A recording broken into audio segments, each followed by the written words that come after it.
American short seller Hindenburg research company ఆరోపణలను Adani group ఖండించింది.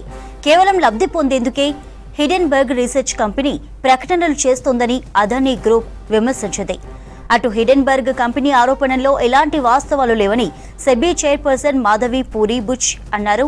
తమ ఆర్థిక లావాదేవీలు ఓపెనింగ్ చేస్తున్నవనేవని చెప్పారు SEBI chairperson.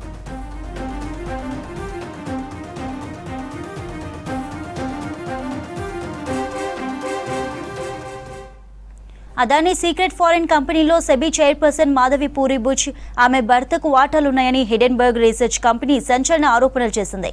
Mauritius, Bermuda funds అని వాటిలో మాధవి పూరి బుచ్తో పాటు ఆమె భర్త వాటా ఎంతో తెలియదని కామెంట్ చేసింది. హిడెన్బర్గ్ రీసెర్చ్ నిధులను గౌతమ్ బ్రదర్ వినోద్ అదానీ కంట్రోల్ చేస్తున్నారని, పెట్టుబడులు 2015 నాటివని చెప్పింది. అందుకనే గతంలో అదానీపై తామిచ్చిన రిపోర్టుపై సెబీ చర్యలు తీసుకోలేదని ఆరోపించింది హిడెన్బర్గ్ రీసెర్చ్ కంపెనీ.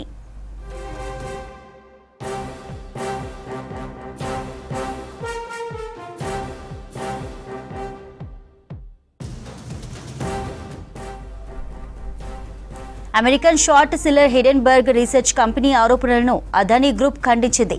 కేవలం లబ్ధి పొందేందుకే హిడెన్బర్గ్ రీసెర్చ్ కంపెనీ ప్రకటనలు చేస్తోందని అదానీ గ్రూప్ విమర్శించింది. అటు హిడెన్బర్గ్ కంపెనీ ఆరోపణల్లో ఎలాంటి వాస్తవాలు లేవని సెబీ చైర్పర్సన్ మాధవి పూరి బుచ్ అన్నారు.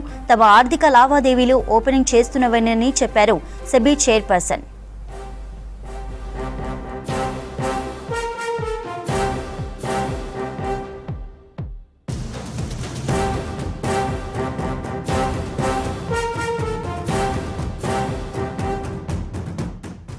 అదానీ సీక్రెట్ ఫారిన్ కంపెనీలో సెబీ చైర్పర్సన్ మాధవి పూరి బుచ్ ఆమె భర్తకు వాటాలున్నాయని హిడెన్బర్గ్ రీసెర్చ్ కంపెనీ సంచలన ఆరోపణలు చేసింది. మారిషస్, బెర్ముడా ఫండ్స్ అని వాటిలో మాధవి పూరి బుచ్తో పాటు ఆమె భర్త వాటా ఎంతో తెలియదని కామెంట్ చేసింది హిడెన్బర్గ్ రీసెర్చ్. నిధులను గౌతమ్ బ్రదర్ వినోద్ అదానీ కంట్రోల్ చేస్తున్నారని, పెట్టుబడులు 2015 నాటివని చెప్పింది. అందుకనే గతంలో అదానీపై తామిచ్చిన రిపోర్టుపై సెబీ చర్యలు తీసుకోలేదని ఆరోపించింది హిడెన్బర్గ్ రీసెర్చ్ కంపెనీ.